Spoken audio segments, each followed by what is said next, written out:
The rain fell in thin, silvery threads over San Francisco, softening the edges of the skyline. On a narrow street in Mission District, Lucas Davis, 23, hurried along with a paper bag of takeout balanced in one hand, his shoes splashing through shallow puddles. He'd been running deliveries between classes all week, anything to pay for his mother's medication and the rent that was already overdue. When his phone buzzed, he almost ignored it, assuming it was another reminder from the bank. But the voice that spoke was calm, deliberate, and unfamiliar. Mr. Davis. Lucas hesitated. Yes, speaking. This is Annie Martin, the woman said. Her tone carried both grace and authority. I'd like to meet with you. It's about your financial situation. My what? He frowned. Ma'am, I don't know who you are. I know enough, she interrupted smoothly. Meet me at Martin Estate, 7 p.m. Sharp. Don't be late. The call ended before he could ask another question. By dusk, the storm had thickened wind rattling the streetlights. Lucas stood before the wrought iron gates of Martin Estate, an old mansion perched high above Pacific Heights. It looked like a relic from another century, marble columns climbing ivy and windows glowing faintly through the fog. He hesitated before pressing the intercom. Lucas Davis. Miss Martin asked me to come. The gates opened with a slow mechanical groan. Inside, the air smelled faintly of old books and sandalwood. A housekeeper led him through echoing halls lined with portraits of people who looked too serious to smile. When he entered the main salon, she was waiting Annie Martin, elegant, composed, and striking in a tailored black suit. Her silver hair framed a face that had aged beautifully, though her eyes carried the cool distance of someone long accustomed to control. Sit down, Lucas. He obeyed, uncertain, his damp hoodie clinging to his shoulders. I'll get straight to the point, Annie said, stirring her tea with unhurried precision. You're in debt, student loans, unpaid medical bills, and a mortgage your late father left behind. Lucas's mouth went dry. How do you know that I make it my business to know? She met his gaze without flinching. I can erase it all, every dollar. In return, I want you to marry me. For a moment, all Lucas could hear was the ticking of a distant clock. Excuse me, he stammered. You can't be serious. Oh, I am, she said simply. This isn't about romance. It's a contract. You'll have financial freedom. I'll have companionship, a husband in name only. He laughed nervously. This is insane. You don't even know me. That's precisely why it could work. Annie replied, her voice soft but firm. I'm not interested in love. I'm interested in control of my estate, my image, and my legacy. You'll play your part, and you'll never have to struggle again. Lucas stared at her. You could hire anyone to do that. Why me? A flicker of something unreadable crossed her eyes. Because you remind me of someone I once knew. She reached into a sleek leather folder and pulled out a check. $269,000. His name already written on it. Lucas felt the room tilt. His mother's bills, his tuition, all of it gone with one signature. I don't expect an answer now, Annie said, rising from her chair. But the offer expires in 7 days. After that, your debts will follow you to the grave. Outside, the storm had eased to a drizzle. Lucas walked down the steep driveway, his heartbeat pounding louder than the rain. The check trembled in his pocket like a live wire. He thought about his mother, asleep at home with an oxygen tank beside her bed. About the eviction notice taped to their apartment door. About how one pen stroke could save them both, and how wrong it felt that salvation came from a stranger's lips. He looked back toward the mansion. Behind its glowing windows, he saw a silhouette at the second-floor balcony. Annie Martin stood there perfectly still, watching him leave. When she finally turned away, she walked down the dim corridor into her private study. On the desk beneath a silver-framed lamp lay an old black-and-white photograph, two young people smiling beneath a California sun, a man with Lucas's face, and a young Annie Martin, her hand resting on his shoulder. Her fingers traced the edge of the picture, trembling just enough to betray the calm mask she wore. 45 years, she whispered, and you still haunt me.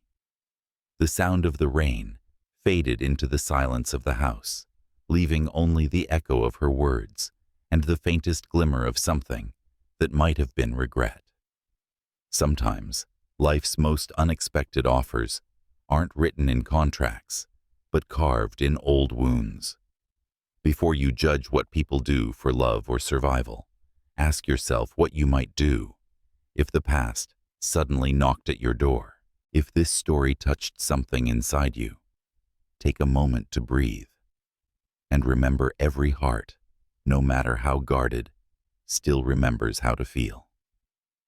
The courthouse was small, nearly forgotten, on a quiet side street near Civic Center. No flowers, no music, no guests, only the low hum of fluorescent lights and the sterile scent of paperwork.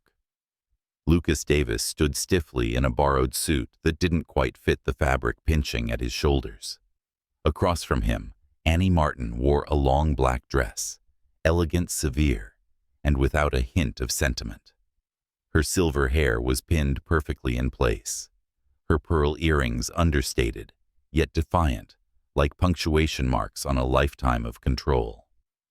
The judge read through the vows in a monotone voice, his words echoing faintly off the marble walls. Do you, Lucas Davis, take Annie Martin to be your lawful wife? Lucas's throat felt dry. His mind flickered with images of his mother lying weak in her hospital bed, her hand trembling as she smiled at him that morning. He swallowed. I do. And do you? Annie Martin take Lucas Davis? I do, she said before the judge could finish, her tone so calm it almost sounded rehearsed. With 2 signatures, the deal was sealed. No rings exchanged, no photographs taken. Only a faint scratch of pen against paper marked the moment Lucas's life changed. When it was done, Annie turned to him, her expression unreadable. It's finished, she said simply. You'll move into my estate tomorrow. You'll live as my husband in name only. You'll attend events when I require you to. Beyond that, our lives remain separate. Lucas nodded wordlessly. There was no room for argument, not when his mother's treatment depended on the check Annie had written. As they walked out of the courthouse, the San Francisco fog thickened around them. The world felt muted, as if even the city itself disapproved of their union. Annie's chauffeur opened the car door for her. She hesitated, glancing back at Lucas. You made the right choice, she said. For your family, at least. Her voice carried no malice, but there was something weary in it, a note of self-awareness that unsettled him. That evening, Lucas stood at the gates of Martin Estate, again, now, not as a visitor, but as a husband. The mansion loomed larger in the fading light, its windows glinting like cold eyes. Inside, servants moved quietly, polite, but distant. No one congratulated him. No one even smiled. Annie greeted him in the foyer, her presence commanding even in silence. You'll stay in the East Wing, she said. Meals are at 7. You'll be expected to attend only when I request your company. Other than that, you're free to occupy your time however you wish. Her tone was matter-of-fact, but her eyes lingered on him for a beat longer than expected, as if studying him, searching for something familiar or forgotten. Lucas nodded. Understood. The housekeeper led him upstairs to a spacious room that smelled faintly of cedar and old perfume. It was larger than his entire apartment, yet somehow colder. He unpacked his few belongings, a pair of jeans, some shirts, a picture of his mother, and placed the photo on the nightstand. Down the hall, he heard the faint click of Annie's heels, retreating toward her wing of the house.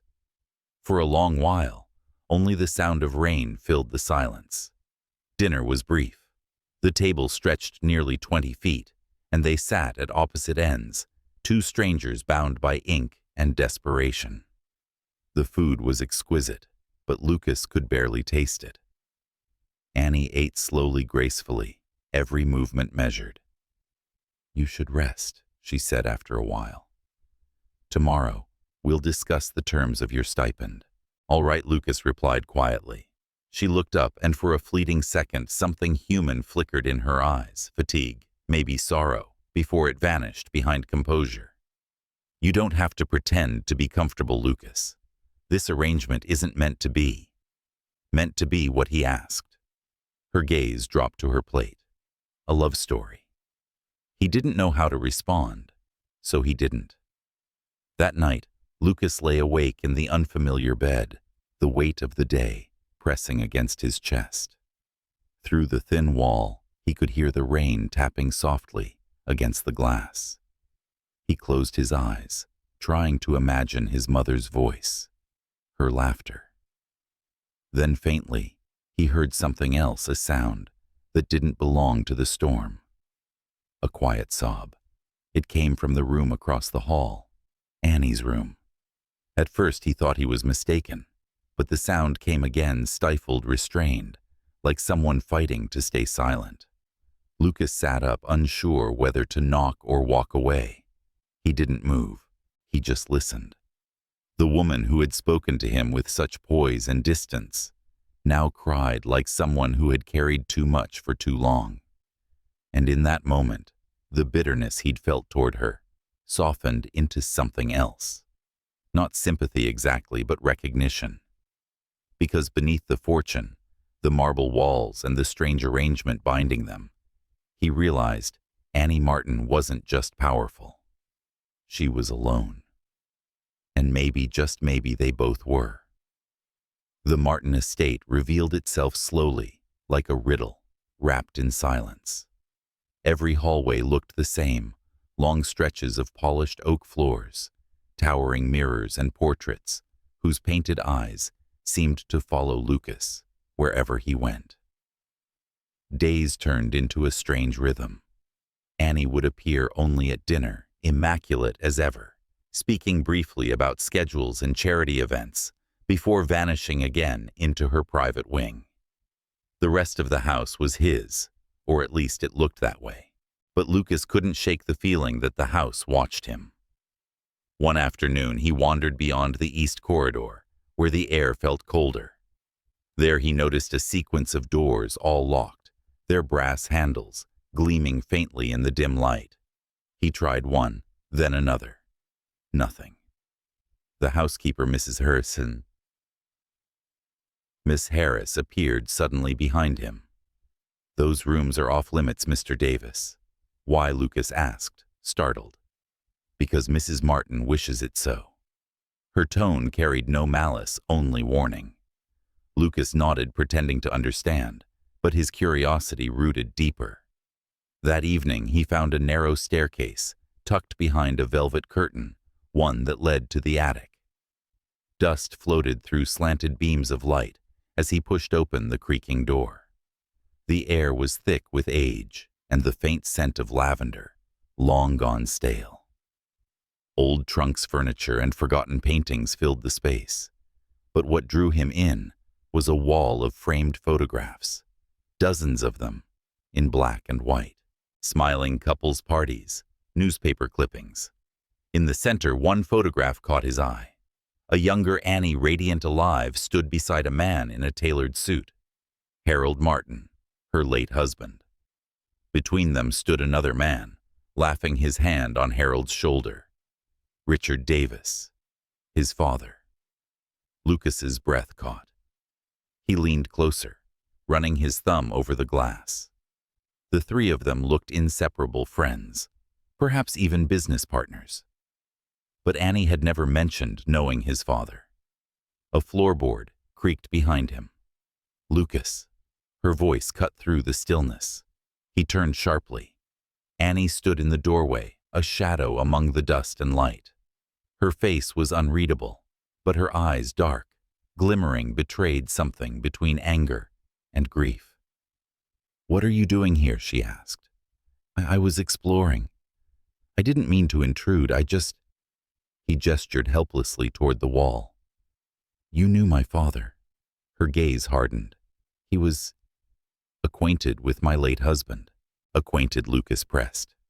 "That's not what this looks like. They were close. Why didn't you tell me?"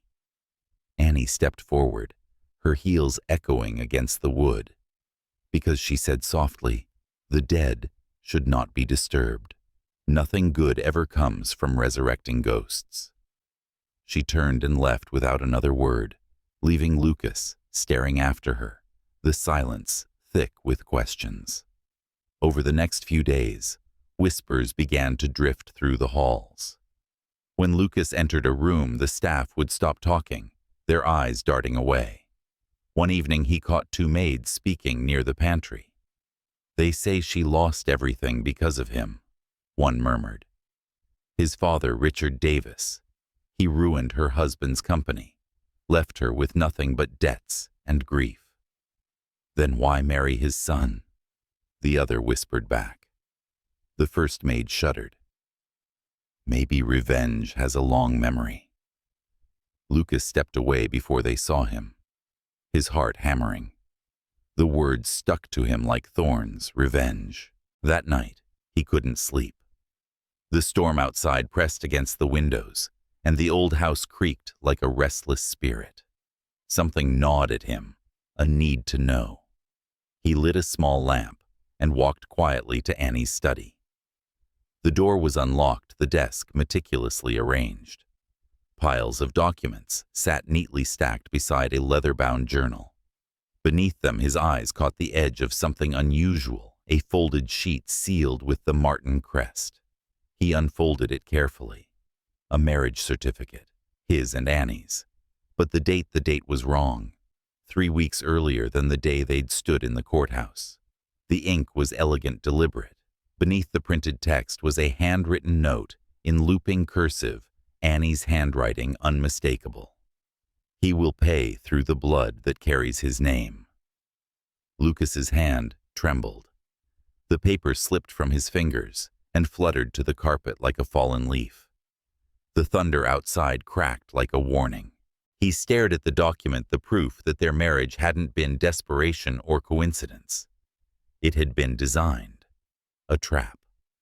He looked around the study, the old portraits, the ticking clock, the faint perfume lingering in the air. The walls themselves seemed to whisper the truth. This house wasn't just full of secrets. It was built on them. And as the storm rolled over the bay, Lucas finally understood. He hadn't been rescued. He'd been chosen. The storm that had hovered over San Francisco for days finally broke in the early hours of morning.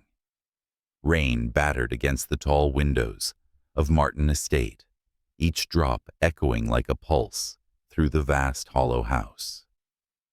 Lucas stood in the study, the marriage contract spread open on the mahogany desk before him. His pulse hammered in his ears. The note, "He will pay through the blood that carries his name," burned into his thoughts, like an accusation he could never escape. He didn't remember how long he stood there before Annie appeared at the doorway. She was barefoot, wearing a silk robe the color of midnight, her silver hair loosely pinned. Her expression was calm, too calm, as if she already knew what he'd found. "You've been busy," she said quietly. Lucas turned to face her, his voice trembling with a mix of rage and disbelief. "You planned this. You forged the contract weeks before the wedding."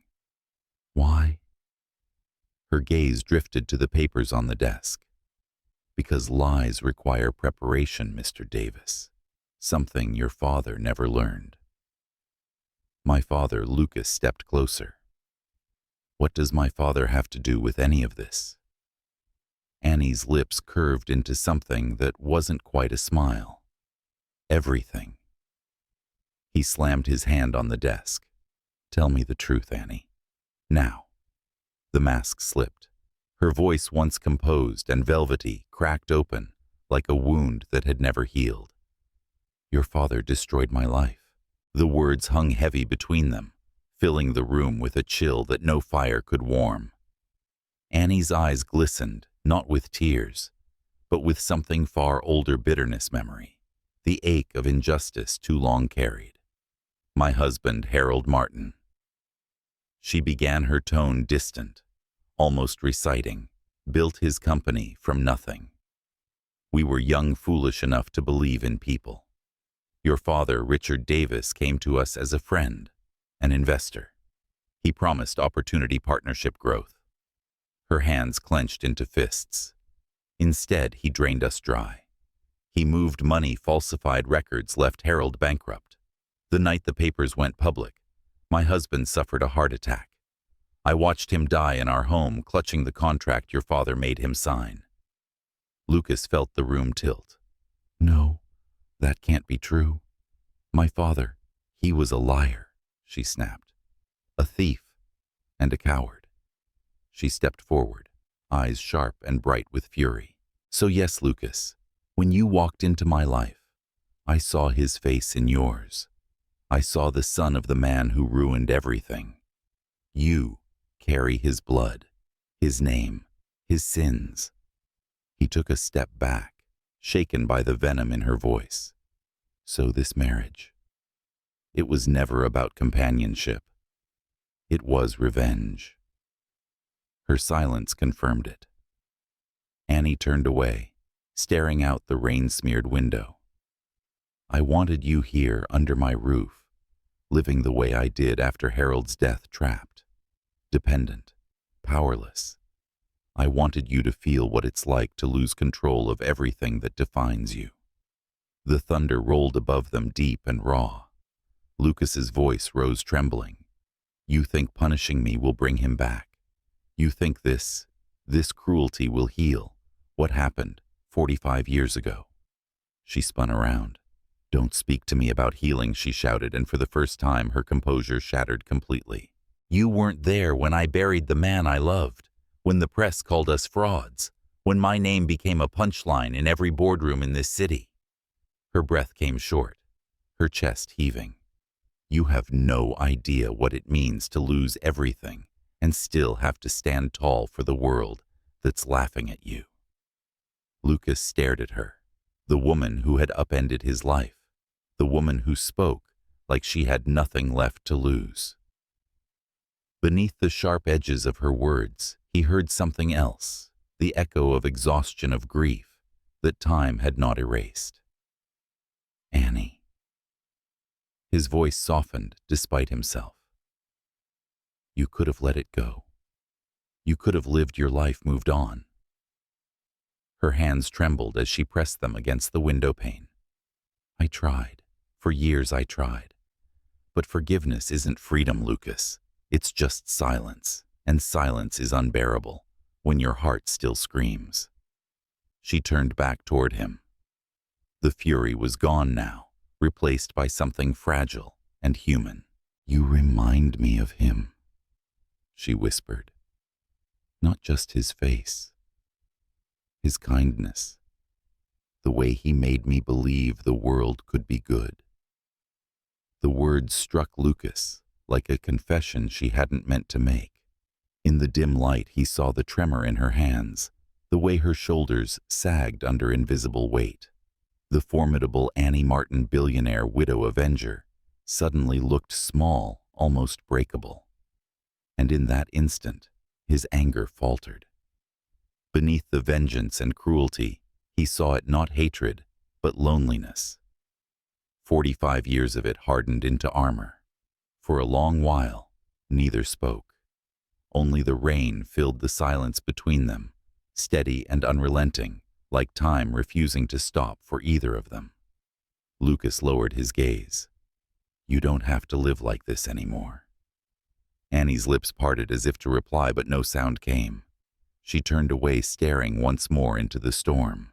Her reflection in the window shimmered, a woman haunted not by what she'd lost, but by what she could never let go.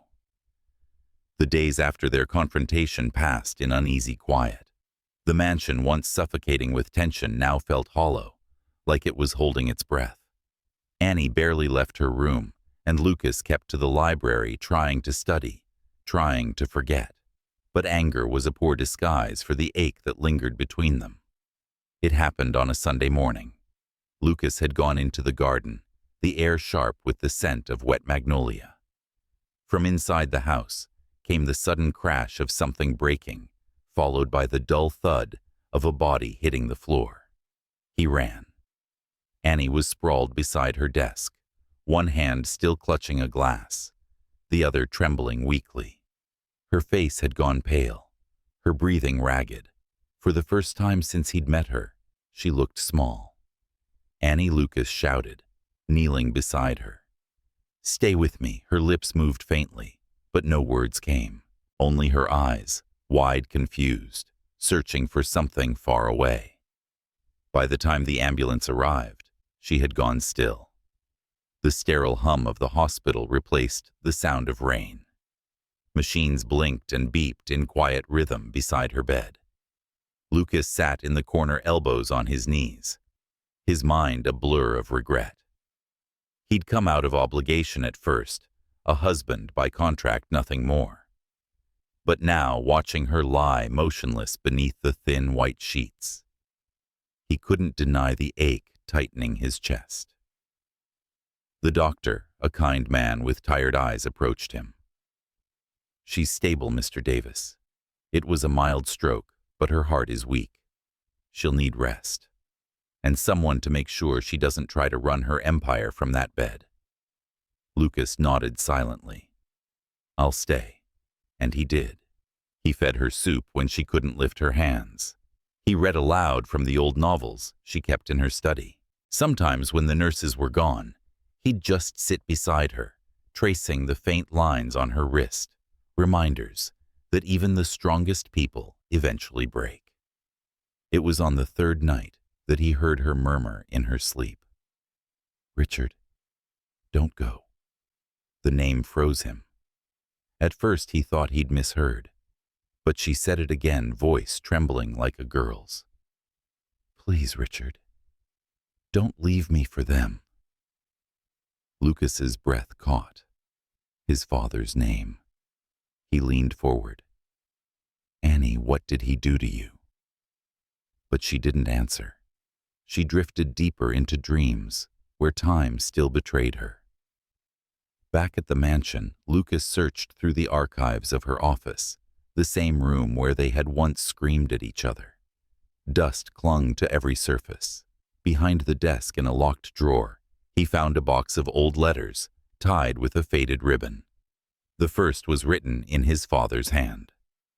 "My dearest Annie, you make me believe in a future I don't deserve, but Harold's deal will ruin us both if I don't act. Please trust me when this is over. We'll build our life somewhere new." Another followed, the ink smudged from age. "Annie, I'm sorry. I had no choice. They threatened your name, your reputation. The only way to save you was to let Harold fall. I never wanted this." And then her reply, sharp, furious, written in the same elegant script Lucas now knew too well. "You didn't save me, Richard. You destroyed everything. I would rather have been ruined than loved by a man who traded hearts for gold." Lucas sank into the chair, the papers trembling in his hands. The truth cut deeper than he'd expected. His father hadn't only betrayed her financially. He'd betrayed her love. And now, all those decades later, the debt had come due through him. When Annie finally awoke days later, the world outside her hospital window was gold with afternoon light. Lucas was there, sitting quietly beside her, the letters folded neatly on his lap. Her eyes fluttered open, and she frowned at the sight of him. "You're still here." "I found them," he said softly. "The letters, my father. He really did love you." Her expression hardened, but he saw her pulse quicken beneath the thin skin of her throat. "Love she repeated, her voice hoarse. Is that what you call betrayal now? He tried to protect you, Lucas insisted. He made terrible choices, but not because he wanted to hurt you.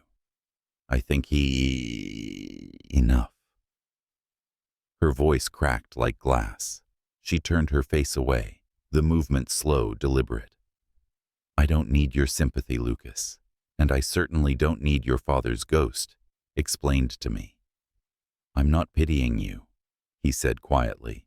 I just thought you should know. I said enough. Her trembling hand gestured toward the door. Go home, Lucas. Whatever this is, this charade of kindness, it ends now. I don't need your mercy. For a long moment, he didn't move. The machines beeped softly, keeping rhythm with her stubborn heartbeat. Then slowly, he stood. You don't need mercy, he said, his voice low. You need peace. He left the room without looking back. Behind him, Annie stared at the empty doorway, her breath catching, as the tears she'd fought so long finally escaped. In the sterile quiet, she whispered one name, not his, but the one she could never forget. Richard. The rain had stopped days ago, but the air around the Martin estate still felt heavy, thick with the kind of silence that comes after too many words have been spoken, and too many truths can no longer be unsaid. Lucas packed quietly. The echo of the zipper sliding closed seemed louder than it should have been. The mansion that once intimidated him, now only felt sad, a monument to everything that had gone wrong between them. From the hallway, he could see Annie's portrait hanging above the staircase, confident, elegant, unbreakable. But he knew better now. Power had been her disguise, pain her truest companion. He wrote a letter and left it on her desk, short, steady, final. I can't live in a house built on grief. You deserve the truth, not another prisoner. I'm sorry for what my father did, but I won't let his mistakes define us both.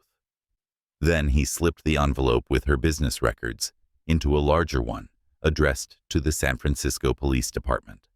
Inside were copies of her hidden transactions, the forged contracts and the offshore accounts she had used to rebuild her empire. He hesitated before sealing it. Part of him wanted to destroy it, to let the past fade quietly. But another part, the part that still believed in justice, pressed the seal closed.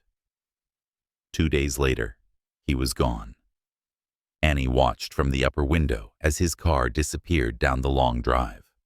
Her reflection stared back at her from the glass, an aging woman alone in a fortress of her own making.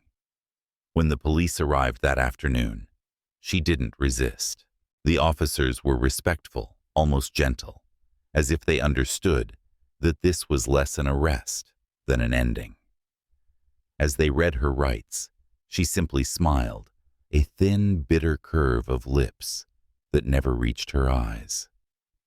Finally, she murmured, I've repaid my debt, with the very hands that should have been my salvation. No one understood what she meant. Perhaps even she didn't.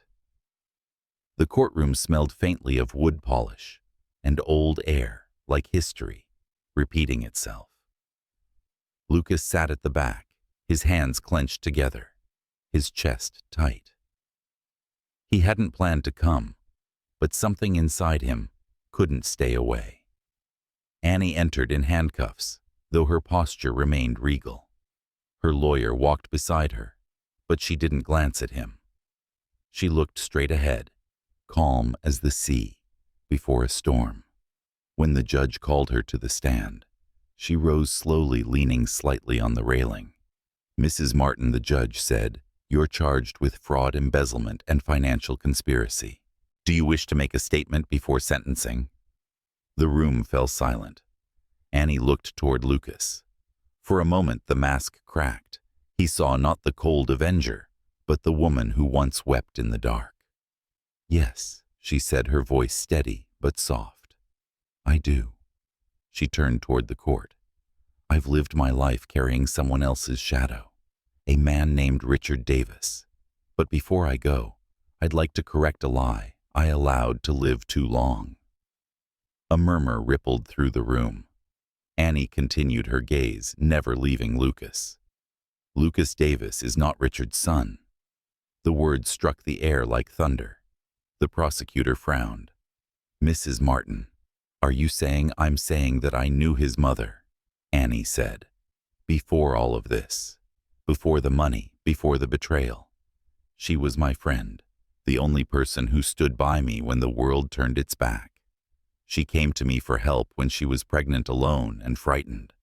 I gave her shelter, paid her hospital bills, and after the birth, I told her I'd keep her secret." Her voice trembled faintly now, but she pressed on. "When she died, I watched over the boy from a distance. I told myself it was charity obligation. But when I saw him again, so much older, so much like the man who hurt me, I convinced myself it was fate, that I could balance the scales through him. I was wrong." Gasps filled the courtroom. Lucas sat frozen, unable to move, unable to breathe. The floor seemed to vanish beneath him. Annie met his eyes one last time. "You were never my enemy, Lucas. You were just the only part of my past I hadn't learned to forgive." Her words carried no triumph, no defiance, only exhaustion and the faint relief of a wound finally allowed to close. The judge called for order, but Lucas heard nothing. He saw only her small aging, proud to the very end. Outside the courthouse, the sky was clear. The wind smelled faintly of salt and jasmine. Lucas stood on the steps long after the crowd had dispersed, staring at the patch of blue above the city. The revelation still swirled inside him. Confusion, anger, and something close to mercy. The woman who had trapped him, hated him, and nearly destroyed him, had also saved his life before he'd even known her name. In the end, it wasn't revenge that defined her. It was love, twisted, buried, but still alive beneath the ashes. And as the police car disappeared into traffic, Lucas whispered into the wind almost to himself. She finally let go. Winter crept quietly into San Francisco. The fog rolled down from the hills, wrapping the streets in a thin, cold veil. Lucas had learned to live with silence again, not the suffocating kind of the Martin estate, but a quieter one filled with the hum of coffee shops, the rustle of books, and the slow return of ordinary days. He rarely thought about the trial anymore, though Annie's face proud, unbowed, still visited him in the hours between night and dawn. Sometimes he wondered if she'd meant for him to attend, if she'd wanted him to hear her truth, or simply to set herself free. Then one morning, a letter arrived. The envelope was cream-colored, the handwriting precise and familiar. The return address: California Women's Correctional Facility. Lucas sat at his kitchen table for a long time before opening it. His hands trembled as he unfolded the pages. "My dear Lucas, if this reaches you, it means the silence between us has grown long enough. I have spent the past weeks surrounded by walls that do not speak, guarded by people who see me as a case file, not a woman. It's a strange mercy, this stillness. For the first time in decades, I have no empire to protect, no enemies to blame, only memory. I think about you often, about how cruel I must have seemed, about the way you looked at me when you discovered the truth. You were angry, and you had every right to be. I used to believe revenge could fill the emptiness Harold left behind. I told myself that if I could make someone else feel what I felt, the pain would vanish. But pain doesn't vanish. It simply changes its name. Mine became power. But when you came into my life, something shifted. You reminded me of everything I'd buried: laughter, compassion, even fear. For a time, I hated you for that. Then I realized what it really meant. My heart hadn't died after all. It had only been waiting to remember. I know you think forgiveness is impossible, but forgiveness isn't for the dead, Lucas. It's for the living. It doesn't bring them back. It only lets us move forward. If you ever believed I was only made of hatred, you were wrong. You are the proof of that. You were the last thing to remind me that I could still love. Take whatever is left of what I built. Make it something better than I ever could. Something that gives instead of takes. Annie. The words blurred as Lucas read them again and again. He didn't realize he was crying until a drop splashed onto the page, smudging her signature. Outside, the fog had lifted, revealing a pale, forgiving sky. He folded the letter carefully and placed it inside his jacket, close to his heart. That afternoon, he visited the law office that now handled what remained of Annie's estate. The assets had been frozen, the companies dissolved, but there was still enough, more than enough, to build something new. He met with a group of educators, lawyers, and social workers. His voice trembled slightly as he spoke. I want to create a scholarship, he said, in her name, for people who've made mistakes or lost everything or just need a second chance. The room went still. Then one of the board members nodded slowly. What will you call it? Lucas hesitated, then smiled faintly. The Annie Martin Scholarship Fund for Second Chances. Months later, the first recipients gathered at the small ceremony held in the city library. There were students, single mothers, veterans, people who'd fallen behind and were learning to stand again. Lucas stood at the podium, his speech folded in his hand, but he didn't need to read it. He looked around at the faces, hopeful, fragile, alive, and thought of Annie sitting in her cell pen pressed to paper, still believing in the possibility of redemption. He began simply. This isn't a memorial, he said. It's a beginning. A soft murmur swept through the room. He continued, this fund isn't about what we've lost. It's about what we choose to rebuild.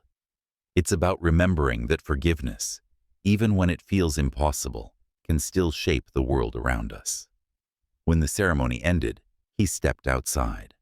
The sun had dipped low, casting long shadows across the marble steps.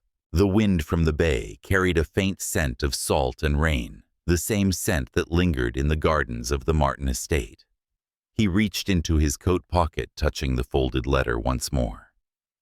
The paper was worn, creased, alive with her words. He read the last line again in his mind. You were the last thing to remind me that I could still love. And for the first time in a long while, Lucas smiled, not with sorrow, but with the quiet acceptance that comes when grief finally learns to breathe. A year passed.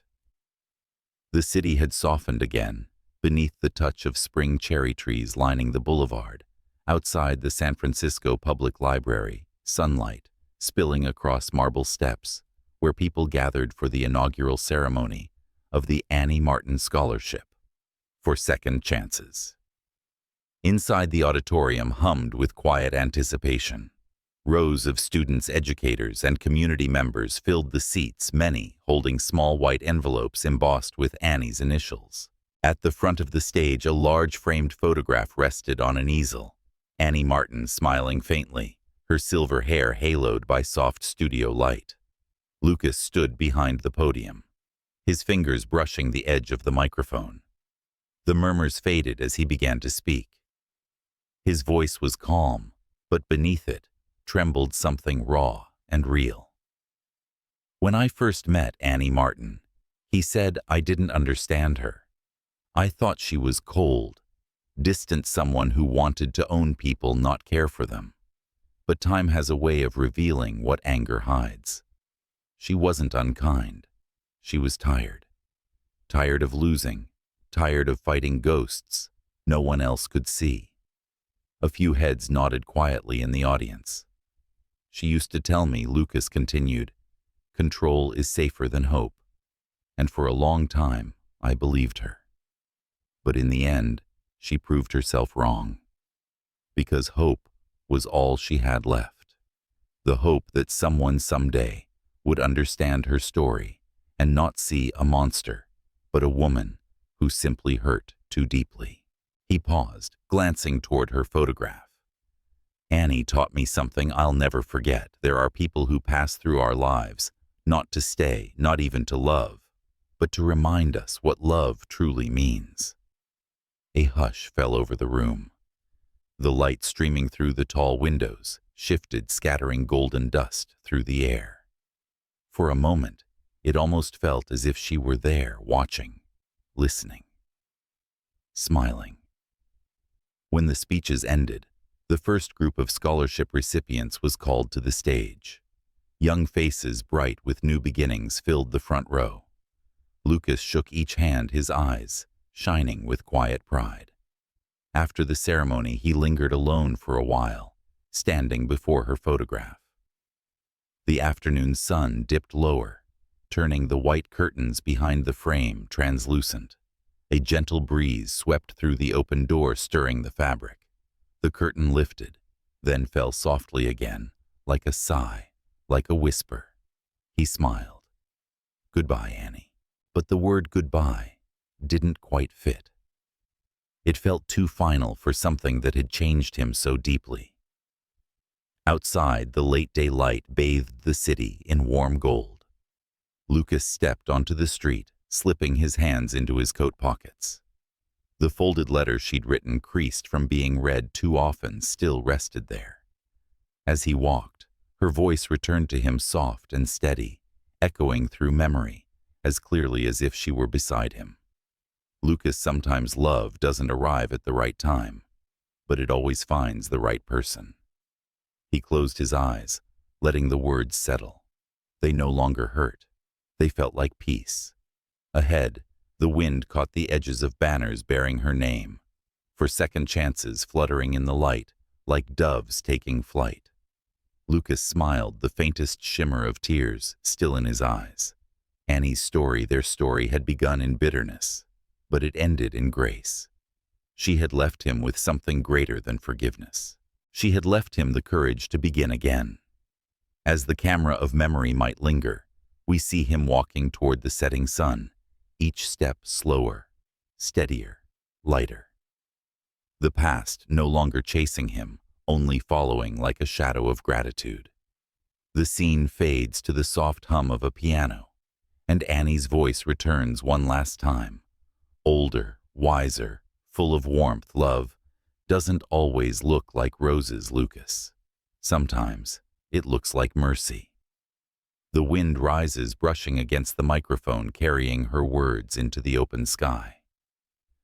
We don't get to choose who enters our lives or when they leave. But sometimes the ones who hurt us most are the ones who teach us what the heart was meant to do. Not to win, not to forget, but to forgive. So if someone once broke your heart, or if you've carried regret for too long, take this moment.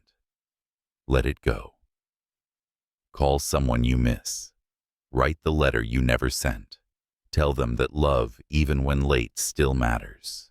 Because in the end, that's all redemption ever is, the chance to love again.